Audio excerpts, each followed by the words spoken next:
Hello everyone, welcome back to our channel. So friends, ముందుగా మన ఛానల్ని కొత్తగా చూస్తున్న వారైతే లైక్ చేయండి, షేర్ చేయండి, సబ్స్క్రైబ్ చేయండి. సో ఫ్రెండ్స్, హాస్టల్ వెల్ఫేర్కి సంబంధించిన పేపర్ 2 అండి. ఇది ముందు క్లాస్ కంటిన్యూషన్ అండి. ఎవరైనా నాతో పాటు హాస్టల్ వెల్ఫేర్ ప్రిపేర్ అయ్యే వాళ్ళు ఉంటే నాతో పాటు ప్రిపేర్ కావచ్చు, నా ఛానల్ని ఫాలో అవ్వచ్చు. సో ఫ్రెండ్స్, లైక్ చేయండి. లైక్ చేయడం వల్ల నా వీడియో అనేది చాలామందికి రీచ్ అవుతుంది. అవసరం ఉన్న వారికి చాలా యూస్ఫుల్గా ఉంటుంది. సో ఫ్రెండ్స్, ఈ కంటిన్యూషన్ వీడియో స్టార్ట్ చేద్దాం. Swami Vivekananda youth summit SVYM ఇది ఒక అభివృద్ధి చెందిన సంస్థ. 1984 సంవత్సరంలో కర్ణాటక రాష్ట్రంలోని మైసూర్ దగ్గరలోని సరంగూర్లో SVYMను నెలకొల్పారు. ఈ సంస్థ యొక్క స్థాపకులు రామస్వామి బాలసుబ్రమణియం గారు మరియు మైసూర్ మెడికల్ కాలేజీలోని కొంతమంది యువ మెడికో సభ్యులుగా ఈ సంస్థను ప్రారంభించారు. దీని ముఖ్య ఉద్దేశం భారతదేశంలో శాంతి సమాజాన్ని నెలకొల్పాలనేది. అయితే శాంతియుత సమాజ స్థాపనలో ఆరోగ్య విద్య మరియు సామాజిక అభివృద్ధి అనే వాటిని ఎంచుకొని శాంతి సమాజాన్ని స్థాపించాలనేది దీని ముఖ్య ఉద్దేశం. కర్ణాటక నగరంలో మరియు నగరం బయట కూడా ఈ సంస్థకు మంచి గుర్తింపు కలిగినది. ప్రైవేటు మరియు గవర్నమెంట్ కమిటీలుగా రూపొందించుకొని ఈ సంస్థ కార్యక్రమాలను కొనసాగిస్తున్నది. మొదటగా ఈ సంస్థ SVYM ఫిజిషియన్ శాంపిల్స్ను సేకరించడం, పేదలైన రోగులను గుర్తించి వారికి మందులను పంపిణీ చేయడంతో ఈ సంస్థ కార్యక్రమాలను ప్రారంభించారు. తర్వాత రక్తదాన శిబిరాలను నిర్వహించడం మరియు వారానికి ఒక ప్రాంతంలో మైసూర్ పరిసర ప్రాంతం చికిత్సాలయాలను క్లినిక్స్ నిర్వహించడం జరుగుతుంది. 1987లో హెగ్గడ దేవ్ నాకోటే ప్రాంతంలో ఆటవిక గిరిజనులు నివసించేవారు. వారిలో 5 రకాల తెగలు ఉండేవి. అవి 1 జెనుకుర్బా, 2 కడుకుర్బా, 3 ఎరవ, 4 పనియా మరియు 5 బందేసోలిగా. వారికి ఉన్న ఆటవిక అలవాట్లను తొలగించేందుకు ప్రభుత్వం వారి కోసం 2 ప్రాజెక్టులను ప్రారంభించింది. ఆ 2 ప్రాజెక్టుల్లో first one project tiger, second one Kabini reservoir అనేవి. ఇవి బండీపూర్ నేషనల్ పార్క్ చుట్టుపక్కల నివసించే పేద ప్రజలకు ఉపయోగపడేవి. ఈ వైద్య విద్యార్థులు ఆ ఆటవిక జాతుల కోసం ఒక చికిత్సాలయాన్ని బ్రహ్మగిరిలో నెలకొల్పారు. ఇది మైసూరుకు 20 కిలోమీటర్ల దూరంలో ఉంది. మైసూరు జిల్లా పరిపాలకుల సహాయంతో బ్రహ్మగిరిలో పాఠశాలను ప్రారంభించి గిరిజన పిల్లలకు విద్యను అందించారు. అంతేకాకుండా ఆరోగ్యం మరియు విద్యతో పాటు సాంఘిక, ఆర్థిక కార్యక్రమాలను జరిపిస్తున్నారు. 10 పడకలు గల వైద్యశాలను కెంచనపల్లిలో ప్రారంభించారు. వైద్య విద్యార్థులు తమ యొక్క PGని పూర్తి చేసుకొని సరంగూర్లో మల్టీ స్పెషాలిటీ వివేకానంద మెమోరియల్ హాస్పిటల్ను నెలకొల్పారు. ఇలా అనేక కార్యక్రమాలతో ఈ సంస్థ మంచి పేరు ప్రఖ్యాతలు గావించింది. SVYM కార్యక్రమాలు activities: Vivekananda multi speciality hospitals 1 సరంగూర్లో, 2 కెంచనహల్లిలో. ఈ 2 మల్టీ స్పెషాలిటీ హాస్పిటల్స్ను నెలకొల్పి గ్రామీణ మరియు గిరిజన ప్రజలు భరించే సాధారణ ఫీజులతో నడిపారు. ఈ వైద్యులు Rajiv Gandhi university of health sciences RGUHS Bengaluru వారి ఆమోదంతో నడిపిస్తున్నారు. VMH కెంచనహల్లిలో 10 పడకలు గల ఆరోగ్య కేంద్రంతో పాటు ఆయుర్వేద చికిత్సాలయం కూడా ఉంది. SVYM విద్యా కార్యక్రమాలు: Viveka tribal centre for learning semi residential హోసహల్లిలో ప్రారంభించారు. కర్ణాటక రాష్ట్ర ప్రభుత్వంచే గుర్తించబడినది. ఇది అనేది హోసహల్లిలో ప్రారంభించారు. Viveka tribal centre for learning హోసహల్లిలో ప్రారంభించారు. ఇది అనేది కర్ణాటక రాష్ట్ర ప్రభుత్వంతో గుర్తించబడింది. CBSE గుర్తింపు పొందిన వివేక్ స్కూల్ ఆఫ్ ఎక్సలెన్స్ను సరంగూర్లో ప్రారంభించారు. TRAC సర్వీసెస్ 3 సంస్థల ద్వారా అందించబడుతుంది. ట్రాక్ సర్వీసెస్ 3 సంస్థల ద్వారా అందించబడుతుంది. 1 Vivekananda institute for leadership development VLEAD, 2 Vivekananda institute of Indian studies VIIS, 3 grass root research మరియు advocacy movement GRAM gram.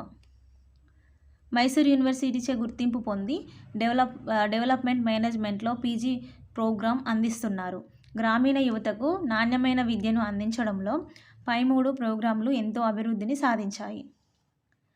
Next పాఠశాల ఆరోగ్య విద్య ప్రణాళిక స్కూల్ హెల్త్ కరికులం. పాఠశాలల్లో ఆరోగ్య విద్య ప్రవేశపెట్టాలని రేణుకా రే కమిటీ 1961లో సూచించింది. తదనుగుణంగా పాఠశాలలో దశల వారీగా ఆరోగ్య విద్య సిలబస్ను రూపొందించడం జరిగింది. ఫస్ట్ వన్ పాఠశాల ప్రారంభమవడానికి ముందు జరిగే ప్రార్థన సమావేశ సమయంలో విద్యార్థులను తరగతి వారీగా క్రమ పద్ధతిలో నిలబెట్టి వారు ధరించిన దుస్తులను, తల వెంట్రుకలను, గోళ్లను పరిశీలించి హాజరు తీసుకోవాలి. 2 ప్రార్థనానంతరం తరగతులకు క్రమశిక్షణతో వరుస ప్రకారం వెళ్ళేటట్లు చూడాలి.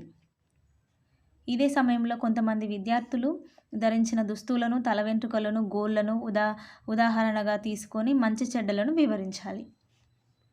వివిధ అవయవాల పరిశుభ్రత. పళ్ళు. నిద్ర నుంచి లేచిన వెంటనే పళ్ళు తోముకోవడం అందరూ నిత్యం చేస్తున్నప్పటికీ వాటిపై ఎక్కువ శ్రద్ధ వహించరు. పాచి మొదలైన పదార్థాలు సందుల్లో చేరుకుంటాయి. దీనివల్ల పళ్ళు పుచ్చిపోయి ఇతర రోగాలు రావడానికి అవకాశం ఉంటుంది. 2 వెంట్రుకలు. వెంట్రుకలు సరిగ్గా దువ్వకపోతే పేలు, చుండ్రు మొదలైన వాటికి స్థానం ఏర్పడుతుంది. అంతేగాక నిద్ర సరిగ్గా పట్టక, తీసుకున్న ఆహారం సరిగ్గా జీర్ణం కాక అనేక వ్యాధులకు గురయ్యే అవకాశం ఉంటుంది. గోళ్ళు. ముఖ్యంగా ఆటలకు ప్రతిబంధకం గోళ్ళు. కబడ్డీ మొదలైన ఆటలలో గోళ్ళు కత్తిరించుకోకపోతే ప్రవేశం నిరాకరిస్తారు. అంతేకాక చాలామందికి గోళ్లను నోటితో కొరికే అలవాటు ఉంటుంది. దానివల్ల గోళ్లలో ఉండే మలిన పదార్థాలు శరీరంలో ప్రవేశించి అనేక వ్యాధులకు గురవుతారు. నెక్స్ట్ అలవాట్లు. ఆరోగ్య సూత్రాలను పాటించడానికి మంచి అలవాట్లు అవసరం. అయితే అటువంటి అలవాట్లను ఉపాధ్యాయుడు వారికి బోధించాలి. పరిశుభ్రమైన దుస్తులు ధరించడం మొదలైన వాటిని తెలిపి వాటి నుంచి మంచి చెడ్డలను వివరించి సరైన పద్ధతిలో నడుచుకునేటట్లు చేయాలి. 5th వన్ నీరు. మురికిగా మారిన నీటిని తాగడం వల్ల నీటిలోని క్రిముల ద్వారా అంటువ్యాధులు వస్తాయి. ఈ సంగతి విద్యార్థులు దృష్టిలో ఉంచుకొని కుండలోని నీటిలో చేతులు పెట్టకుండా తగిన ఏర్పాట్లు తీసుకోవాలి. 6th వన్ ఆహారం. సాధారణంగా విద్యార్థులు విరామ సమయంలో బయటికి వెళ్ళి అక్కడ మూతలు లేకుండా ఉన్న ధూళి, దుమ్ము, ఈగలు సోకిన తినుబండారాలు తింటారు. దీనివల్ల అనేక అంటువ్యాధులు సంభవిస్తాయి. ఆరోగ్య కార్యక్రమాన్ని ప్రతి పాఠశాలలోనూ అమలు చేస్తే విద్యార్థులందరూ ఆరోగ్య సూత్రాలను పాటించి తమ జీవితాలను సార్థకం చేసుకోవడానికి, సుఖమయ జీవితం గడపడానికి వీలవుతుంది. దీనినే నేషనల్ కరికులం ఫ్రేమ్వర్క్ NCF 2005 బలపరిచింది.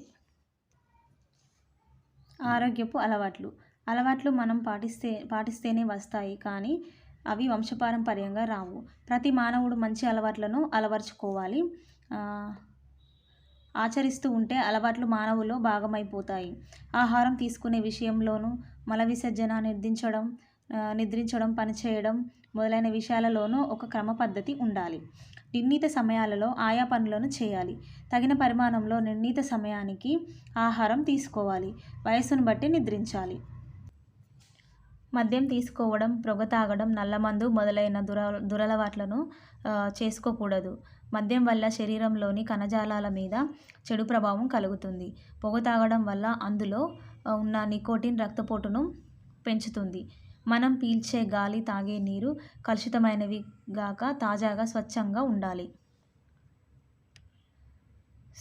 స్నానానంతరం శరీరాన్ని శుభ్రంగా తుడుచుకోవాలి. దానివల్ల రక్త ప్రసరణ అభివృద్ధి చెందుతుంది. వారానికి 1 లేదా 2 సార్లు తల స్నానం చేయాలి. రోజుకొకసారి లేదా 2 సార్లు దంతాలను శుభ్రపరచుకోవాలి. గోళ్లను పెంచరాదు. గోళ్లు పెంచే దానివల్ల గోళ్లు మురికికి నిలయమై అంటువ్యాధులు సంక్రమిస్తాయి. వెలుతురు సరిగా లేని గదులలో చదవరాదు. ఖనిజ లవణాలు ఉన్న ఆహారాన్ని తీసుకోవాలి. శరీరానికి తగిన వ్యాయామం, ఎక్సర్సైజ్ ఉండాలి.